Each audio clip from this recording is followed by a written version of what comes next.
The fuck? You gotta test your shit out. I know. Get the butterflies out. All right. Welcome to the show. This is Nailed and Screwed. And no, I don't mean that kind of nailed and screwed. So move along, you freaking perverts. On this show, we'll share some of the wild stories that take place during construction, flipping, and other side jobs conducted by my man Chris Russo and his crew of expert general contractors. We'll also throw in a couple of informational sessions when it comes to the flipping business and share some ideas on what it takes to become successful. As for me, you can call me Captain Morgan, and I'll be alongside Chris asking the stupid, unexperienced questions because, again, I don't know shit about shit when it comes to construction and flipping houses. That's right. Third episode, right? That's right, episode 3. Yeah. There we go. You've been waiting. So, what did we talk about on the last one? That was Day from Hell with the house we were flipping in Levittown. That's right. So, Day from Hell. That was a good one. Yes. We're going to continue with the same house. So the Day from Hell happened, and around that time or prior to that day, there was this dude always walking around the neighborhood. Like, we see him every day. He's walking at like 7 in the morning. You know, I'm like, that's cool. And yeah, that's like, cool. Yeah, like good. You know what I mean? He's just walking around like, this guy, you know, he's trying to be healthy. Typical, what is that? Maybe a typical like Levittowner. Yeah, but he looked like, you know what I mean? He's all like everything, like legit, like, you know, workout type stuff. Like he's into it. Yeah. So I was like, cool. And then one day he just happened to stop by and he's like, hey, you need a painter. And I was like, nah, man. I was like, we got a painter. And he's like, all right, well, you know, if you ever need anything, you know, he just gave me his number. He kind of checked the house out. I was like, whatever. He's like, I'll do it cheap. You know, I work for somebody, but I'll do it cheap. And I was like, I'll just keep it. He works for somebody else, but he wants a side job. Basically. Yeah. So I was like, all right, you know, whatever. I was like, nah, because I'm like, we already have people, and I'm like really loyal to any of the subcontractors we work with. Yeah, like once we got the relationship, everything's ironed out. Like, you know, the plumber's a plumber. Like I don't really mess around with that. Right. But well, it's probably because you know how they do the job and if they do it well or not. So why? Yeah, switch, like right. Some people, everybody got different strategies, right? Some people are like, you know, hey, this is my budget. I need to get a certain number. What's just, you know, who's the cheapest person? Yeah. You can go that route. That's fine. I like it better knowing, like you said, I'm going to get the work done. It's going to be good. Quality. You know, they're going to be on time. There's no, you know, there's no game. So once we have that relationship, sold. It's locked in. So that's always been my strategy, and that's what we continued. It's about relationships. It's about making money, but it's about relationships. Yeah. And, you know, you can rely on each other. Right. So, you know, we have the painter. And but the Day from Hell occurs, and as I said before, we're behind on money now. Because you know what I'm saying? Like, you know what I mean? It's like, all right, so now it's like shit, like all right, we're behind. And I was like, man, like how are we gonna make up ground? We're trying to figure it out.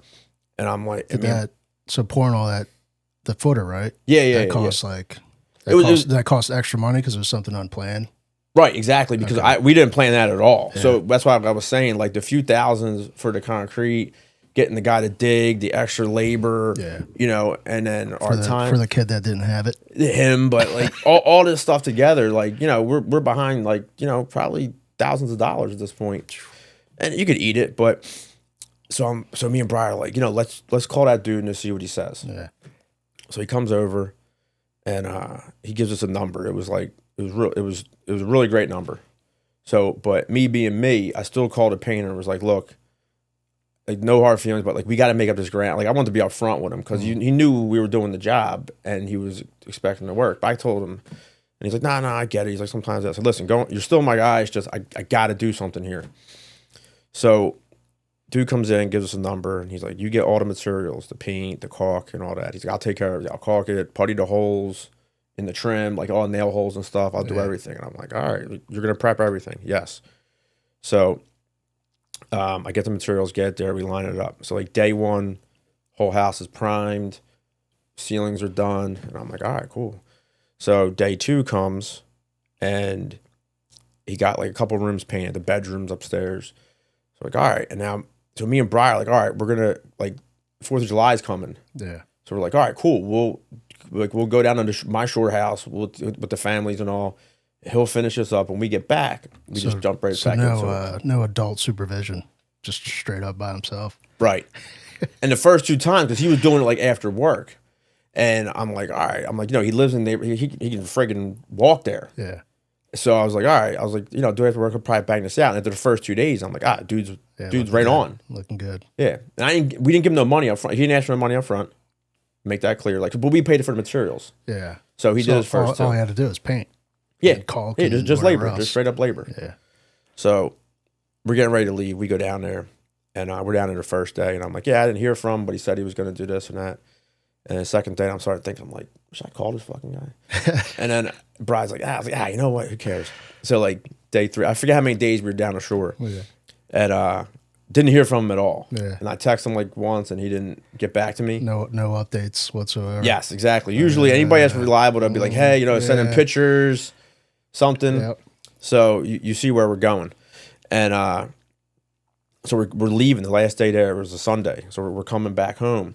And I go, Brian, look, we'll drop our shit off. I said, let's just go over there and see what we're dealing with. Because if we just expect to come back Monday and assume like we can start doing the next phase. Yeah. He's like, yeah, good point. So, he goes home, I go home with the family, we unpack all our stuff.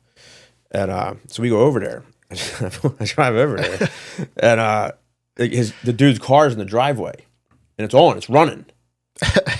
All right. So you texted, you called, right? I did, the day before. He didn't give no response. No response. But his car's chilling in the and this at like house with 4 or 5 in the afternoon, like days over. Yeah. Basically. So pull up and I'm like, so we get out. I'm like, I wonder if he like shit his pants when he saw you pull up.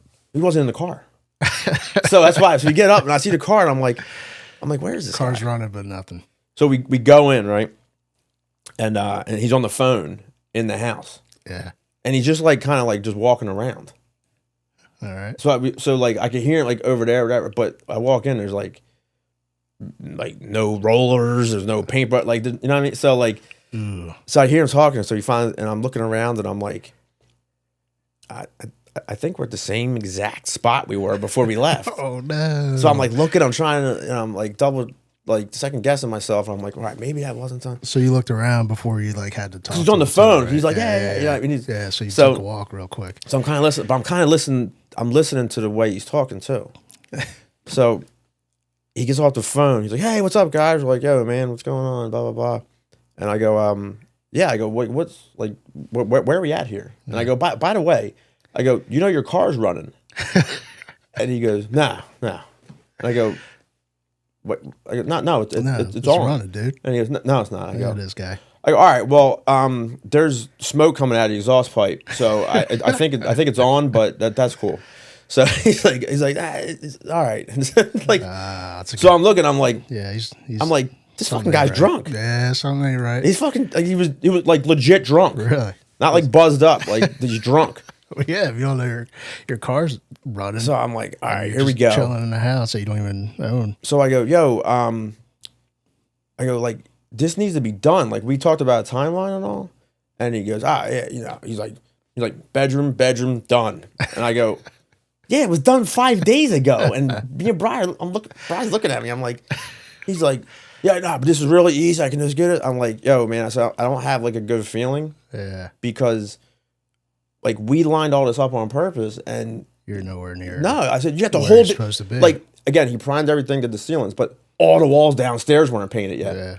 And it's a decent sized house. Yeah, it was. And remember, one dude. Yeah, that's gonna take forever. Yeah, and he's like, I'll get in here with my sprayer. Right? I thought, yeah, nah. God damn. So he's like, I'll get in here with the sprayer. I go, listen, I said, I understand the process. All right, I don't need the process.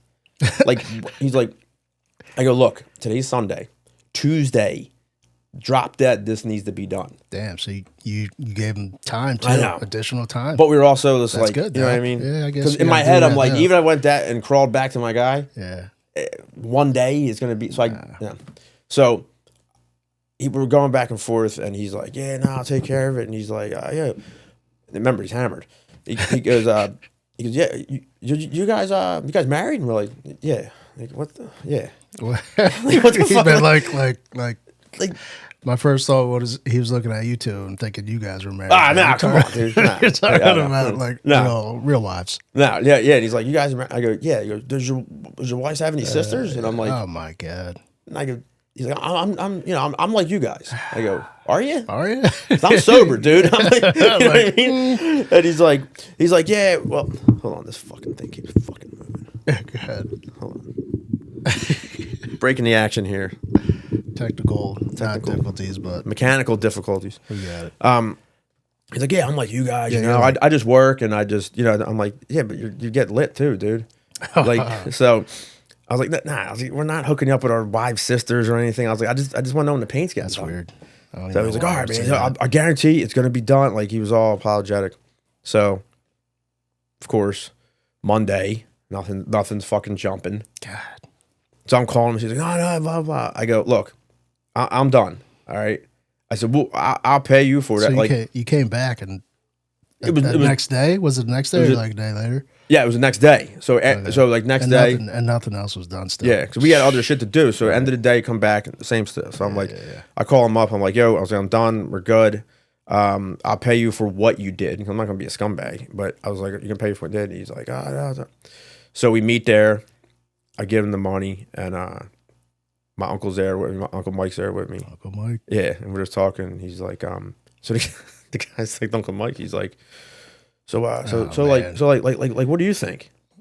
And I'm like, what do you think? He goes, this ain't my decision. He's like, he's got a fucking schedule. Like, and the guy's like, yeah, I just think, he's kind of just like, like jumping the gun a little bit. I'm like, dude, you told me it was going to take like 4 days. I said, we're on day 7. Like, what? I was like, come on, man. So, so unfortunately, we thought we were going to save some money. So I had to go back to my guy. Yeah, that's a he did me a little bit of a favor, you know what I mean? Like I said, I was glad that I was at least communicating with him so he knew. So, long story short, the house does get painted. Yeah. We are not back, like we didn't make up any ground financially. Of course not. So, nonsense. You know what I mean? So we're pretty much about where we would need to be with the paint, but we're still behind schedule.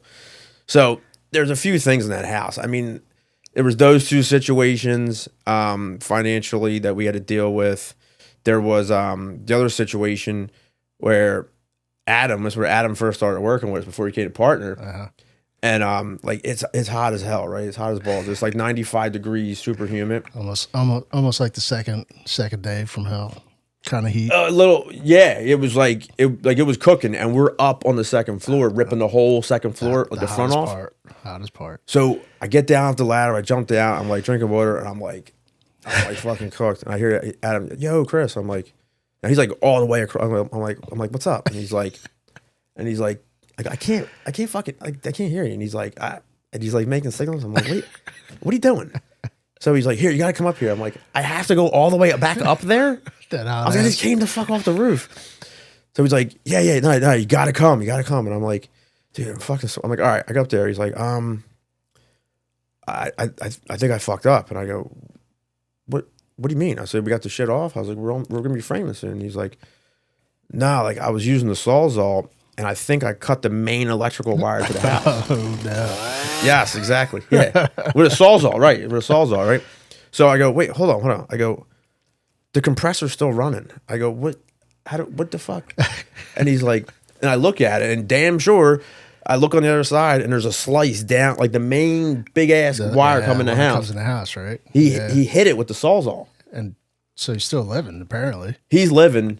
So he hit like okay, there's 2 conductors in there, and there's a ground rod, right? So it was like this. So he hit the first leg, luckily. So I'm like, what? I'm like I'm fucking flipping out. And Adam's like, and I'm like, all right.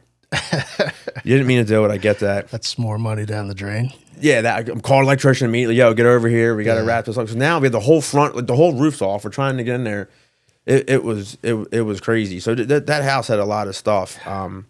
But I feel like Adam was probably just shitting his pants and debating on whether or not to tell you or not. Well, yeah, I'm thinking that. Like, you had no choice, but you had to, right? Especially this was early on, right? Yeah. So he's just like, what the? I'm like, dude, it is what it is.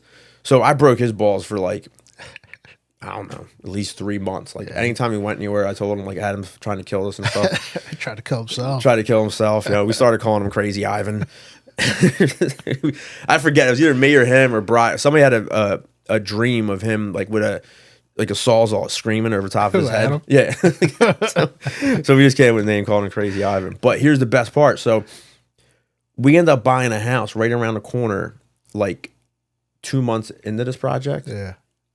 Because Uncle Mike had a dump truck and had the company on it. So some lady called us and she's like, "You want to buy the house?" Yeah, we buy the house. And we go over there. We're doing the same exact job, and the front's off and all. So I turn the music off. I go, "Listen, electrical wires over here. Nobody cut it. All right." I was like, "Nobody fucking cut it. Like, look out." And everyone's like, "All right, yeah." He's not living that down ever. No, I was like, "You don't want to be like Adam." You know what I mean? So I'm doing all this shit. So I started talking to Bri. And I pick up the sawzall, and I start cutting. And no dude, way. so you remember when we were kids and you get those little ass sparklers and just kind of pop it. Yeah. So I'm coming down, all of a sudden I see these like little spark like just things, and as I'm cutting, I'm like, "What the fuck is that?" And I'm like, "Motherfucker!" Oh my god. And Uncle Mike and Greg are yelling. They're like, "Yeah!" Like they're, but it's like it's pop. I throw this shit down. Bros like, "What's wrong?" I'm like, "I fucking did it again." I couldn't believe it.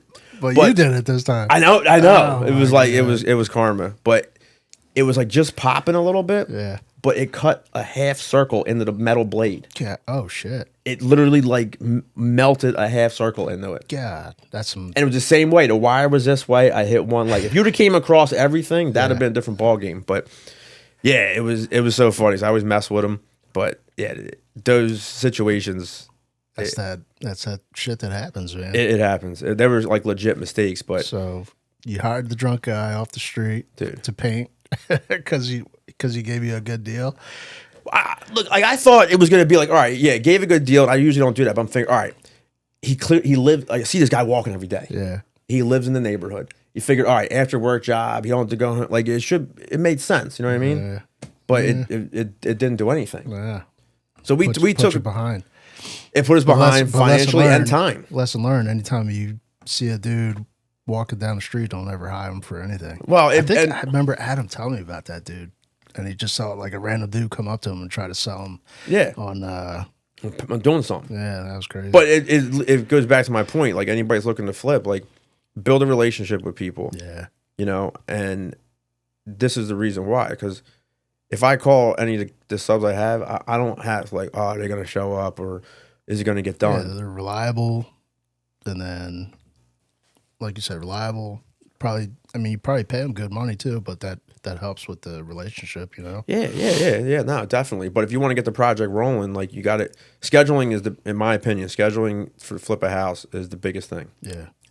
Money all makes sense, but the whole schedule, how it lines up, get in the market. That's because everyone else has multiple projects they're working on too, probably. Right, exactly. Like, and that's the part. See, that's the hardest part. So anybody's going to start out flipping, there's like, well, how do I build a relationship? It does take time, but you have to get them enough work. So you're loyal to them, they're loyal to you. You know, it's a two-way street. So you do have to get it out there. Anybody that's like flipping randomly, they're constantly going to be looking for other subs. Reaching out everywhere. And taking what they get, basically. Have to, because if you have a good sub and you're like, yeah, great, but you give them work every 3 months. Yeah, they're not going to. If he's booked up, he's not going to put you ahead. He'll never do it. Yeah. So, you know, in this situation, it just solidified not to do that ever again. But we still made money on this house. I don't know what he was drinking. Dude, he was lit. He had to be drinking for like 3 or 4 days straight since nothing else was done. The thing that I was trying to figure out was, how long was he in the house talking on the phone with the car running out front? Because it's not like we got up there and he just got out of the car. Yeah. Well, I guess. Because he forgot the shit was on. Yeah, exactly. So he was probably in there for a while. Yeah. And then it was like, oh, yeah, nah, my car's you guys on. didn't find any like empty bottles or something. Yeah, none of that. Damn. So he did it. But we didn't even find a fucking open paint can, like let alone a bottle. Like he was like, every time he came, I'm like, is he doing anything here? But there's paint going up. But it was just nuts. But dude, we got nailed. So on top of that, when we went to go sell the house, we sell it, and you know I'm always nervous about FHA buyers. Not to discriminate against FHA buyers. Yeah, that's like a loan of some sort, right? Yeah, they have a different program for it. You put less down. So people that have their credit might not be like 720. You could put less, but So what happens is, though, their appraiser comes out. And maybe just bad luck, but every time I had an FHA appraiser, the shit's way lower than it should be. I wonder if that's, well, yeah, because they're the ones making the loan, right? So of course they're going to offer. But you're still, yeah, but this appraise it as low as possible. But this is still supposed to be a third party person. Like, they're not supposed to be biased either side. True. So this dude comes out and he appraises it $25,000 less than we had it under contract for. And I'm like, that's crazy. I actually had to go in. I got this dude on the phone. I actually had to like kind of hunt him down. And I'm like, yo, I was like, you missed some. Like, they get a list of comps in the neighborhood of houses that sold. I'm like, you missed some. Yeah. And he's like, no, I didn't. I'm like, yeah, you did. And he's like, it was a whole back and forth. I actually had to go because some weren't recorded yet, he said, with the county. Yeah. So they get recorded with the county. The sale of other houses. He's like, oh, I don't have those. And I go, well, they just sold. He goes, well, if they're not recorded, I don't use them. Like, what the fuck? So I actually had to call the county, pay for the records because they were just getting released. So he did bring it back up 10 grand. All right. But you're still out 15. Yeah, I was going to say. But here's the best part. Our buyer walked. What? Because the buyer came back and goes, oh, well, he said it's worth this now. I'm like, I don't give a fuck what he said. Yeah. So he messed that up. Yep. So we had some of the labor that backs up that money wise. We had the appraiser screwing us. So we didn't make what we should have. Right. But I mean, you still made a profit though. Oh yeah. We never have we flipped something where we didn't make money. But you know, I think at that time, and this was a while ago, I still think we cleared like 15 G's each. Okay.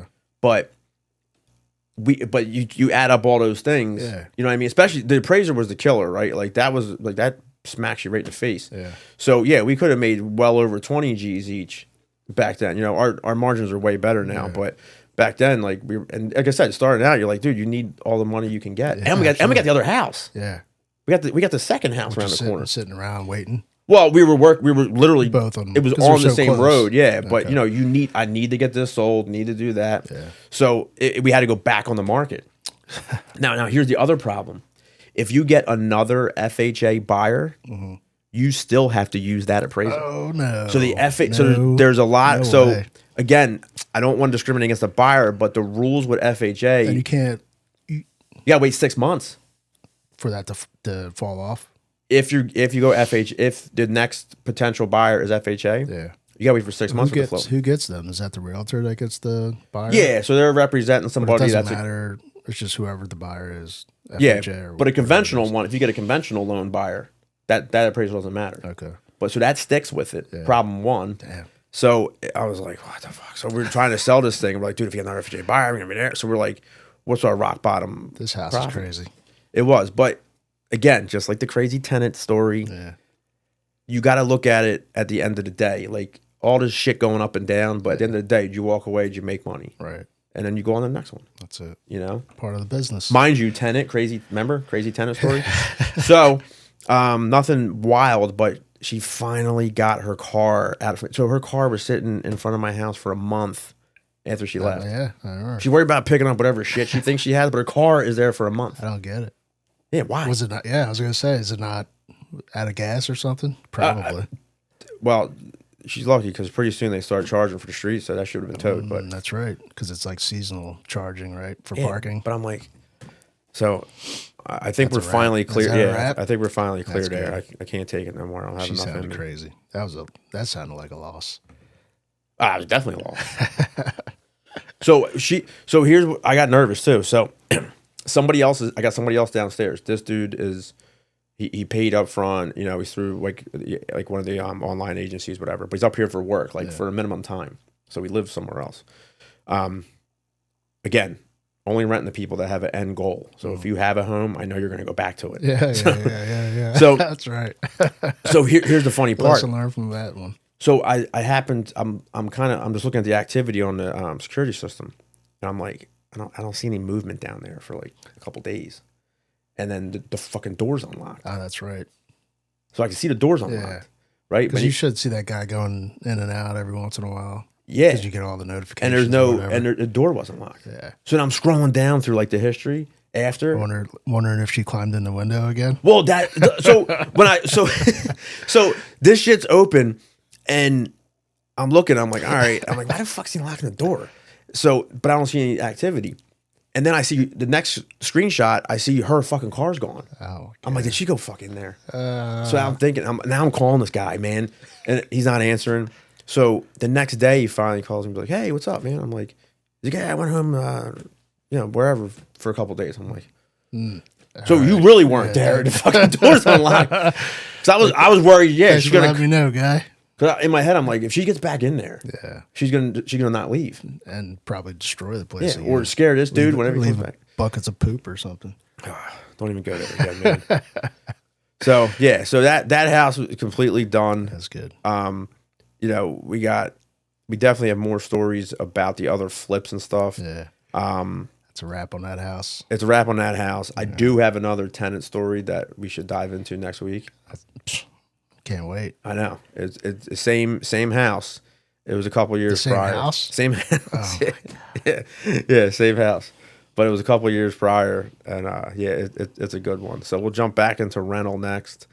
And then after that, I kind of want to start like telling some of the older stories from North Philly, from starting out in North Philly. Man, I haven't heard that in a while. I don't think I've heard any of those stories at all. Yeah, there's some crazy wild. stuff. Jesse actually came down once for one of them. I know that's wild already. Yeah. All right, good stuff. Yeah, so we'll wait for next week, get into some rental stuff, and we'll go from there. Good. I think we got a good informational session on this one and a good story out of it. Don't be careful. FHA, I'm not deterring. I'm just telling you, just understand the process. The other thing about FHA too is if you say you buy a house and you try to like flip it real quick, right? So you buy it, whatever today, April 1st, right? Yeah. And say you do a quick flip and you try to sell it June 1st, so 2 months. So 2 months, right? Yeah. If you get an FHA buyer, you have to own that house for at least 90 days before you can sell it to an FHA buyer. That makes sense. And that's only go under contract. Because again, I got jammed in that situation. I learned that a long time ago. So we bought a house, and we were able to, we got it pretty quick, and it was less than 90 days. And we get a buyer, and so we're going through the whole process. And all of a sudden they're like, hey, yeah, he's FHA, and you didn't own the house for 91 days. And I go, gives a fuck. Because you buy the house initially to flip it and everything, right? Yeah. And you could flip it under. Oh, I mean, there's times, days, like, depending on what it is. Okay. This situation was a little bit different. We got it from a nonprofit organization. Mm. So basically, you kind of partner up when you buy it. So you don't even like buy it. You're like an equitable owner in it. You give up a certain amount of money first, and you're an equitable owner.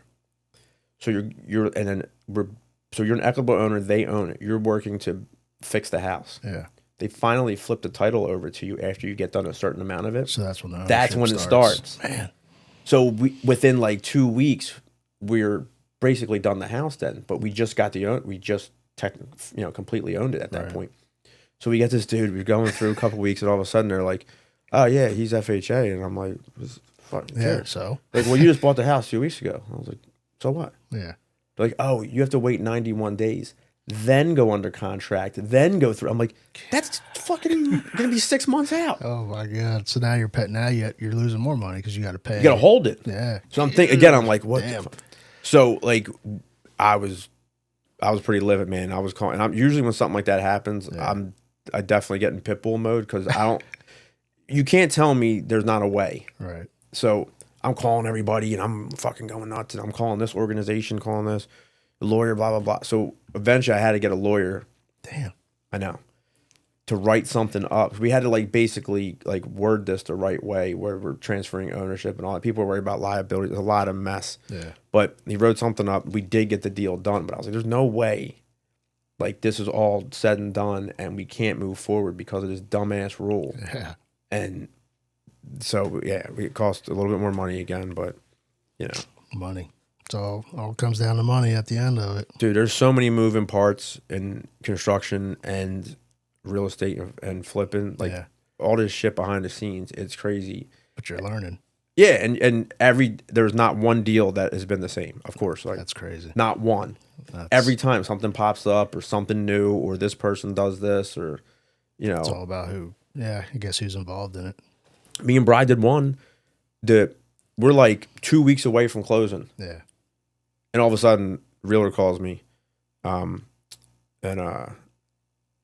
she's like, "Yeah, the deal's dead." And I go, "What?" like literally just that. No, like just Done. Like no, like, hey, there might be an issue coming up. Like we didn't know anything. She didn't know anything, right? And you know her. We went to school with her. Yeah. I don't want to drop her name. I didn't ask her, but whatever. But she called her. She's like, "Yeah, the deal's dead," and I'm like, "What?" Like it was like a left hook, and I was like, "Okay." So apparently, this is what we got back. The dude's wife had like a business loan or something, and there was like a lien against some kind of shit like legally going on. And apparently, so he said he had no clue.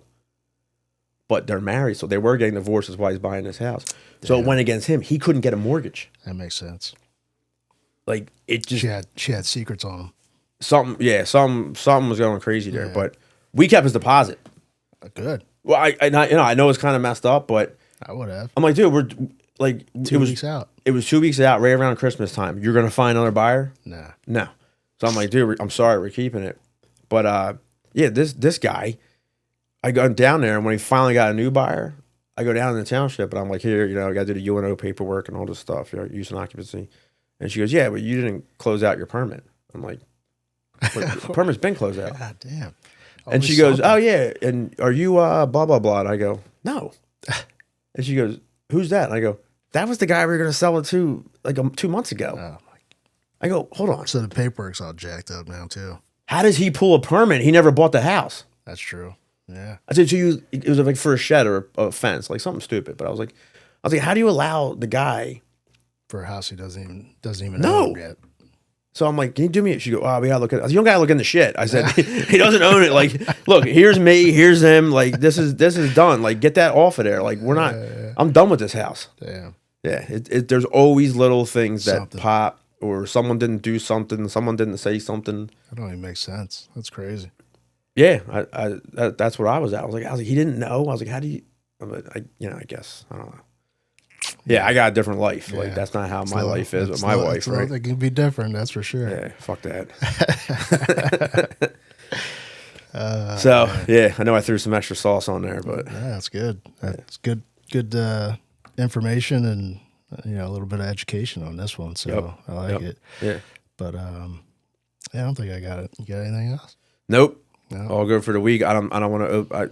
I'm trying not to talk about the next rental one because I want to, but we got to save that. I'm for looking forward to North Philly and dude, a couple of those stories. Tons of stories there. I'll get my brother Tracy. That not my partner Tracy. My brother that I met down there. That whole thing involves, people stealing stuff, fighting, and all that. All right. Yeah. I think with that. We got, if you're interested in sharing a story, whether it be you're the customer, the contractor, whatever it is. The agent, real estate agent, flipping, investor, whatever. Get in contact with us. Emails, I think in the description, whatever it is, you can email us. And if you know us, just call us, text us, whatever. And we'll share some additional stories from anybody out there that's got a good one. So yeah, I'd love to hear them. Yeah, I think that's it. So like button, right? Yeah, hit that like button. Subscribe. We need to get some subscribers there. Comment if you got some comments. Yep. We will respond. Yeah, anything like that, let us know. But other than that, check out the YouTube, subscribe to that, and that's pretty much it. So Nailed and Screwed, we out. Let's go.